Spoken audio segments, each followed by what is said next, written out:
Jadi kalau kita tidak bisa mengartikan dengan makna yang tepat, akhirnya dampaknya di masyarakat secara individual ini akan menimbulkan asumsi dan persepsi gaib. Iya. Asumsi dan persepsi gaib atau yang berhubungan dengan kesupranaturalan. Padahal tentang Sedulur Papat Lima Pancer ini berhubungan dengan kedirian. Maksudnya kedirian adalah tubuh manusia.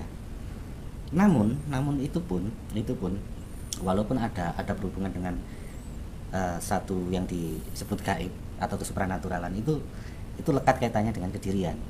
Karena itu ada kembali lagi dalam fenomena otak.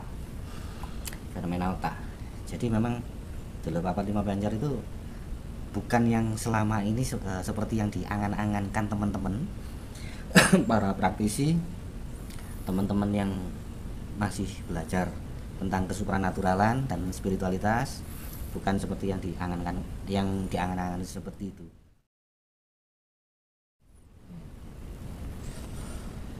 Halo, selamat malam, selamat berjumpa kembali dengan kita di sini di siaran langsung live streaming channel Spiritual Universe. Sebelumnya, saya ucapkan selamat datang kepada teman-teman yang nanti bergabung bersama kami di sini. Bagaimana bos kabarnya hari ini sebelum kita mau mulai acara? Iya, lagi flu. Lagi flu.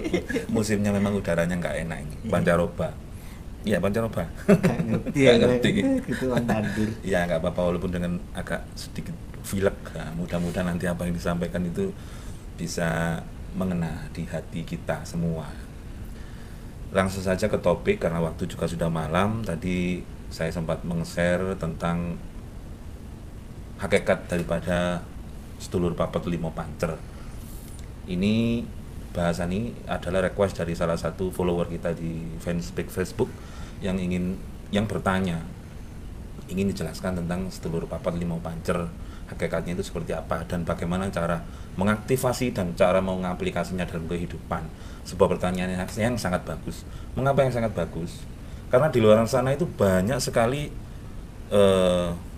penjelasan-penjelasan yang simpang siur tentang Sedulur Papat Lima Pancer ini.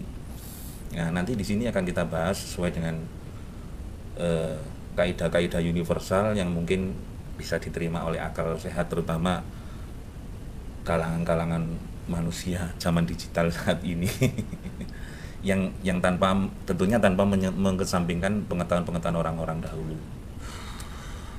Kalau ditinjau dari kata Sedulur Papat Lima Pancer itu biasanya ada lima bagian ya.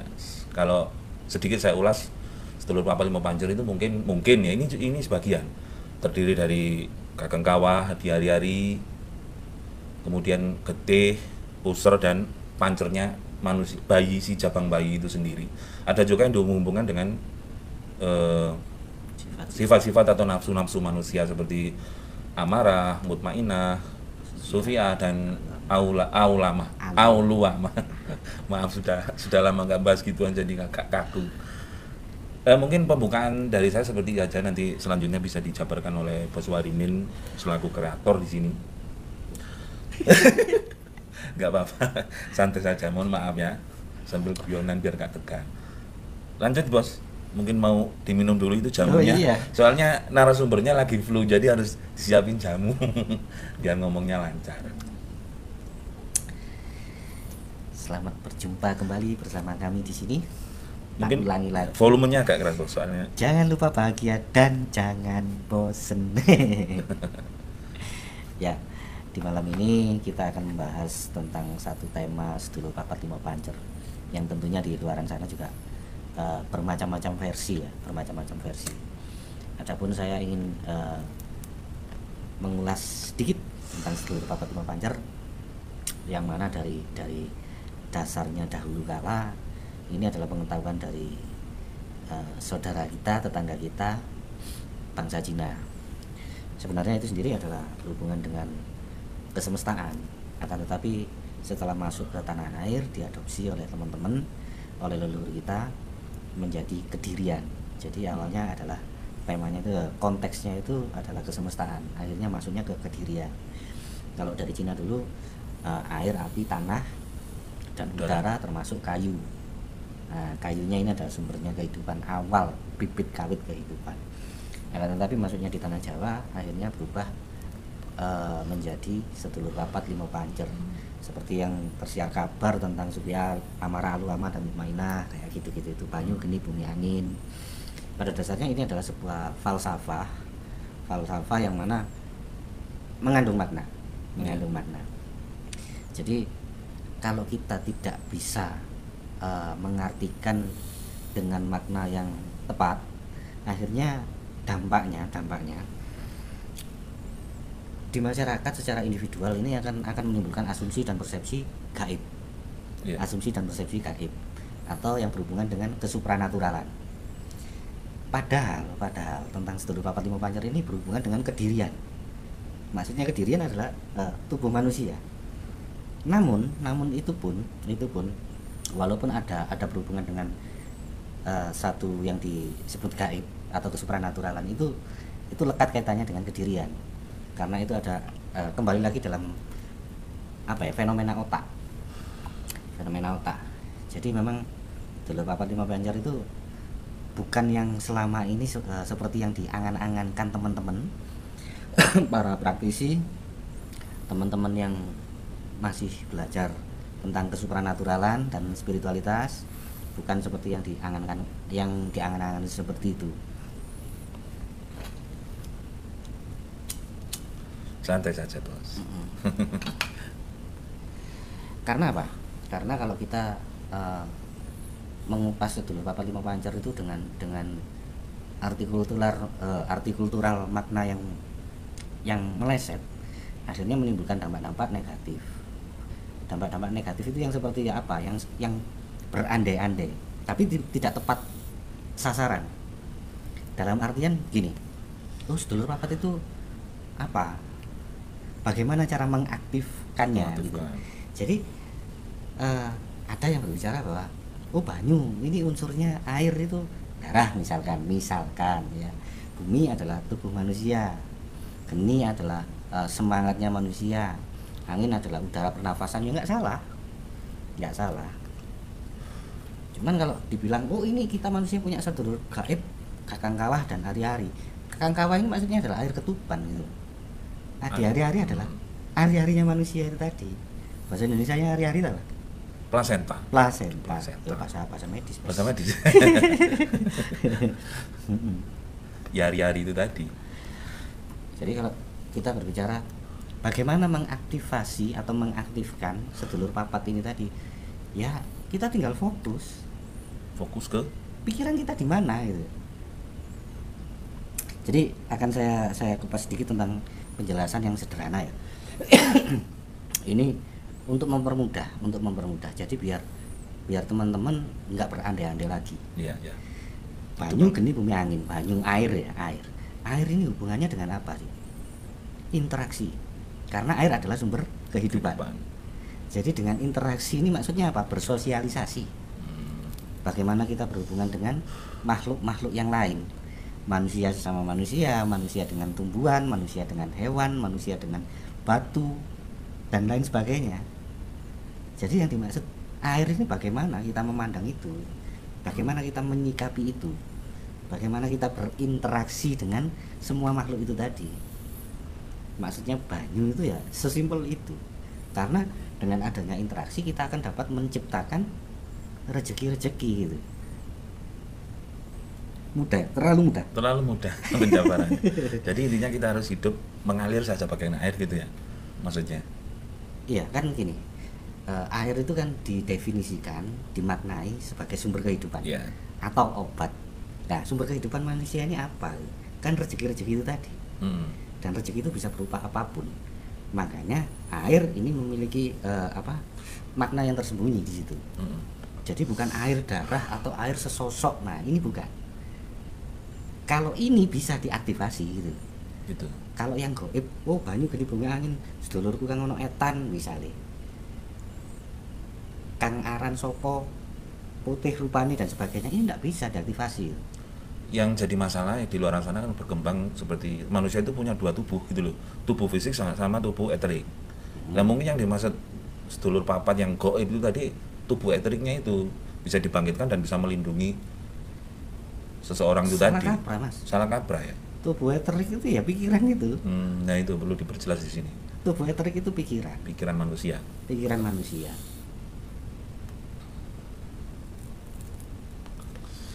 Kalau kita berkutat pada sesuatu hal gini, orang-orang zaman dulu, leluhur kita, saya tidak menyalahkan, karena semua itu membutuhkan proses ya, evolusi manusia, evolusi pikiran, lalu untuk mencapai level-level pemikiran yang sekarang itu butuh proses gitu.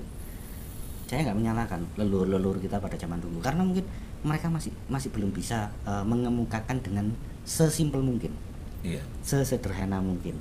Jadi bahasanya masih terkenal saat itu ya, saat zaman dahulu kala masih terkenal rancu, belibet, seperti sulit untuk dicerna gitu. Makanya kita di sini kan tujuannya untuk menyederhanakan dengan arti kultural yang tepat gitu. Jadi maknanya itu lebih mudah dicerna gitu. Banyu atau air dari sedulur papat ini maksudnya adalah apa sih? Interaksi. Kita bersosialisasi dengan makhluk lain, saya ulangi lagi, berhubungan dengan makhluk-makhluk lain, entah itu manusia, tumbuhan, hewan, entah itu batu-batuan, pasir, dan semuanya elemen yang ada di alam ini gitu. Makhluk yang ada di alam ini, maksudnya seperti itu. Sementara geni itu adalah rasionalitas. Geni itu adalah rasionalitas. Maksudnya untuk apa? Bekerja, semangat, ya seperti itu. Iya. Berkembang lebih mapan dan banyak hal lagi lainnya. Diharapkan membara seperti api itu tadi ya, semangatnya mungkin. Iya. Jadi makna yang tersembunyi di balik geni itu adalah rasionalitas. Iya. Sementara untuk tanah itu sendiri adalah proteksi. Tanah itu sendiri adalah proteksi untuk ya kita bertahan hidup, seperti makan, minum, berkembang biak. Berkembang biak termasuk bertahan hidup, karena kita nantinya mengharapkan bahwa keturunan kita bisa mengayomi kita, bisa ikut mengcover kita di hari tua kayak gitu. Sebenarnya hal-hal seperti tadi yang disebutkan kan memang sudah naturalitas manusia ya. Iya, termasuk angin. Angin ini adalah unsurnya dialektika. Maksudnya itu apa itu? Komunikasi, percakapan, teknik percakapan. Iya. Jadi semua manusia, semua individu sudah memiliki ini, dan semuanya sudah aktif. Jadi bahasa yang tepat, bagaimana cara kita mengaktifasi sedulur papat lima pancer ini kurang tepat bahasanya. Yang tepat adalah bagaimana kita memaksimalkan potensi sedulur papat. Nah, ini yang tepat. Iya, bagaimana cara kita maksimalkan kalau kita sudah tahu penjabarannya seperti itu tadi. Kalau belum tahu kan akhirnya orang gimana dengan dihubung-hubungkan dengan yang eterik tadi, itu eterik, yang gaib, jadinya kan rancu. Ya, selain rancu, kita sebagai individu yang masih belajar, apalagi masih pemula ya, itu akan terbebani. Makanya kita di sini adalah untuk menyederhanakan itu, agar teman-teman juga yang belajar maupun praktisi-praktisi yang mengajar itu bisa lebih bijak untuk tidak memberatkan pikiran siswa-siswanya, seperti itu. Ya, sesimpel itu kalau kita mengupas sedulur papat lima pancer dari sisi modern. Iya. Sebuah falsafah yang memang kita bedah secara transparansi. Banyu, interaksi, geni, rasionalitas, bumi, proteksi, angin, dialektika, ya sesimpel itu. Jadi kalau misalkan ada sebuah kisah yang mengatakan seseorang bisa berkomunikasi dengan sedulur papatnya, mungkin kayak di film-film Prabu siapa itu? Kian Santang kan, yang bisa berbicara dengan saudara kembarnya, itu fake, berarti orang halu ya. Kalau kita berbicara kita menyatakan itu halu juga nggak bisa, Mas, karena dia kan memiliki narasumber. Nah, narasumbernya ini tadi yang mengartikultural, yang memaknai sesuatu itu dengan kurang tepat. Akhirnya disampaikan kurang tepat, akhirnya sampai kepada kita. sampai kepada produser dan sutradara. Jadi gitu. Ya, yang saya maksud misalkan ada orang yang menyatakan pernah melakukan aktivitas seperti itu. Ya halu mas, halu dan Iya. delu, halusinasi dan delusi. Otaknya sakit gitu ya. Pemahamannya yang Pemahamannya, sakit, yang- ya, iya, masih emang. melenceng lah. Pada dasarnya nggak terlalu rumit, ya nggak rumit memang, nggak rumit. Misalkan kayak gini, kita singgung sedikit tentang pengetahuan di bahasan yang tempo hari ya. Iya. Roh, sukma sejati. Roh ini pengetahuan. Mm. Ya kita pertegas, kita sederhanakan lagi supaya lebih mudah dicerna. Roh ini pengetahuan.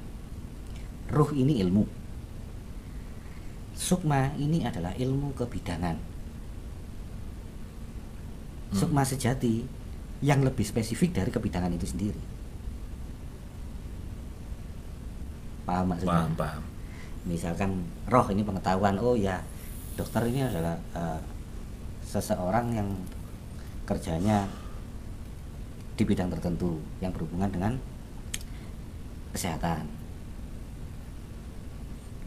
Lalu ilmunya dokter ini ilmu apa aja gitu kan? Oh misalkan ilmu psikologi kayak gitu-gitu itu. Bidangnya di apa? Ahlinya di apa? Jadi roh, sukma sejati. Ya sesederhana itu. Seperti ini tadi banyu, adalah berhubungan dengan interaksi lah. Kalau kita sudah memahami bahwa banyu atau air ini berhubungan dengan interaksi kita dengan makhluk yang lain, lalu geni ini berhubungan dengan rasionalitas, semangat dan lain-lain. Tanah ini berhubungan dengan proteksi, artinya untuk pertahanan diri, bertahan hidup, termasuk berkembang biak dan lain-lain, makan, minum.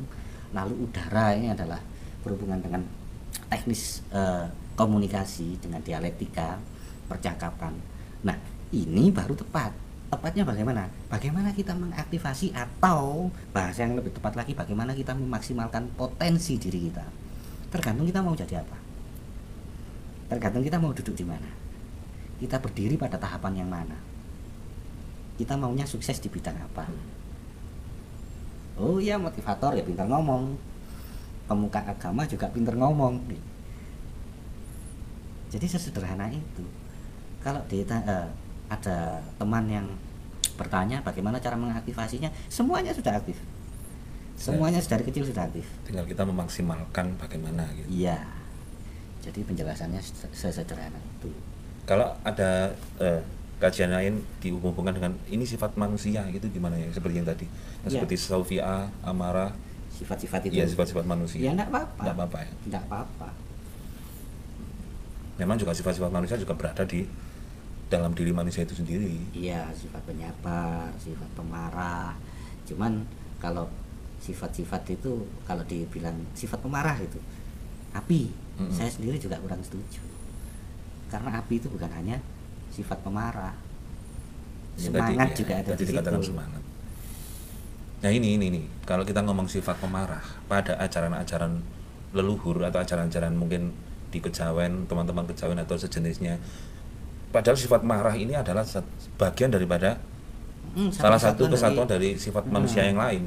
Tapi kenapa orang marah, orang kadang sesuatu yang dianggap kurang baik? Makanya itu kita harus cerdas, kita harus bijak dalam menerima semua sifat-sifat yang katanya tanda kutip ya dianggap buruk. Itu kita harus benar-benar memahami bahwa itu adalah juga merupakan sifat alamiah manusia. Kalau kita tidak bisa memahami itu, kita belum bisa menerima itu, kita harus menyingkirkan itu, tidak bisa. Hidupnya akan timpang. Terus ya kayak seyogyanya bagaimana kita menyikapi sifat amarah yang berada pada diri kita? Kita menerima dulu. Kita mau menerima dulu bahwa itu sifat alami kita. Jadi kadang-kadang ada orang yang sangat sabar sekali. Ya bagus. Akan tetapi dia tidak mungkin bisa berkembang seperti manusia normal. Dia akan berada di level orang-orang yang ada di gunung-gunung, yang ada di hutan-hutan, penyendiri. Walaupun yang ada di desa tapi hidup dengan kekurangan. Ya mau marah sama siapa hidupnya di gunung? Iya, karena apa ya? Kalau kita mengedepankan sifat sabar aja, otomatis secara ragawi kita, secara pikiran kita juga kita masih belum bisa balance. Iya. Sementara manusia yang normal adalah manusia yang balance, yang seimbang. Yang seimbang. Terus kiat-kiatnya mungkin untuk menyeimbangkan keempat sifat manusia tadi gimana? Yang mudah saja. Ya tinggal menerima, kita introspeksi diri, kita merenung, cukup sesimpel itu. Kiat-kiatnya ya merenung, kita memperbaiki diri agar lebih baik, cuman seperti itu aja. Berarti intinya misalkan kalau ingin marah juga tetap boleh gitu ya? Boleh, asalkan pada tempatnya. Pada tempatnya. Pada situasi dan kondisi yang tepat. Misalkan anak keterlaluan, nakalnya, diberikan satu pelajaran melalui kemarahan. Karena kalau disabari terus kan itu juga menumbuhkan sifat arogansinya anak gitu. Ya, betul. Jadi Hubungannya itu dengan juga psikiater tepat. anak. Hubungannya dengan psikisnya Psikis. anak. Ya mungkin kalau memang sifat marah itu jelek, mungkin para resi pada zaman kerajaan dulu nggak akan mungkin memimpin perang. Iya. Kan perang itu dibutuhkan amarah yang besar. Iya, betul. Termasuk sifat alwama, iri, siri, dengki. Ya, itu itu juga dibutuhkan. Mm-mm. Kalau nggak dibutuhkan, pertahanannya Indonesia itu nggak akan ada gitu. Kalau itu nggak ada atau nggak dibutuhkan, semua rumah tangga, baik itu romo, baik itu yang sepuh, baik itu apapun lah namanya, itu nggak akan timbul di situ, nggak bisa diproteksi di situ. Iya. Tidak akan sesuai dengan aturan-aturan yang sudah dibuat oleh manusia itu sendiri. Mm-mm. Makanya sifat amarah, sifat alwamah itu juga dibutuhkan. Iya. Tinggal kita bagaimana memanage itu, bagaimana kita memandang itu untuk menggunakan dengan tepat. Berarti kembali lagi kepada si pancer atau manusianya tadi ya. Iya. Bagaimana mengelola dan memaksimalkan sifat-sifat atau ya itu tadi. Makanya untuk sifat goib, sifat itu sudah goib, sudah Iya. terlihat oleh mata atau kasat mata. Kalau mengaktifasi ya tidak bisa, sudah aktif kok. Cuma tinggal gimana memaksimalkan dan mengaplikasikannya dalam kehidupan. Oke. Jadi memang ya sederhana sih, sederhana. Jadi mungkin seperti itu yang bisa kita jelaskan secara sederhana tentang sedulur papat lima pancer. Saya nggak mengarah pada versinya siapa, cuman ya itu yang bisa saya sampaikan karena kita di sini tujuannya adalah untuk edukasi dengan dengan bahasan yang sesederhana mungkin agar bisa lebih mudah diterima, lebih mudah dicerna. Jadi ada ada request Apa itu? tentang karma. Oh, ada karma. Iya. Mungkin bisa disinggung sedikit nggak apa-apa, walaupun beda materi. Ya pertemuan selanjutnya aja. Atau cuman sekarang? Lebih baik jangan. Mungkin pertemuan selanjutnya saja. Kalau sekarang ya apa-apa. Simple sih karma itu. Boleh. Karma atau balasan itu enggak ada.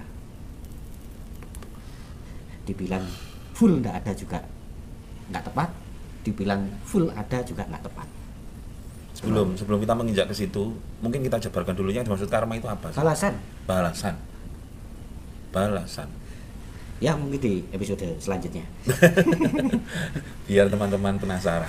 Enggak ya, biar ini dipahami dulu Iya, karena betul. ini adalah request dari salah satu Iya. teman. Mungkin ada yang masuk. Iya, Oh, enggak. saya ucapkan selamat datang bagi teman-teman yang barusan bergabung.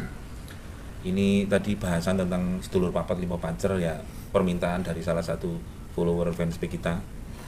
Mungkin dari teman-teman yang punya request atau keinginan sebuah pertanyaan apa, monggo silakan tulis di kolom komentar atau bisa melalui WA atau kirim inbox di email. Nanti akan kita buatkan videonya dengan bahasan-bahasan yang simple, yang mudah untuk diterima. Ya, mungkin Bagaimana? seperti itu. Diulangi sekali lagi sebelum ditutup ya. Iya, untuk sebagai rangkuman, mungkin bagi teman-teman yang barusan hadir. Maksudnya sedulur papat lima pancer. Iya.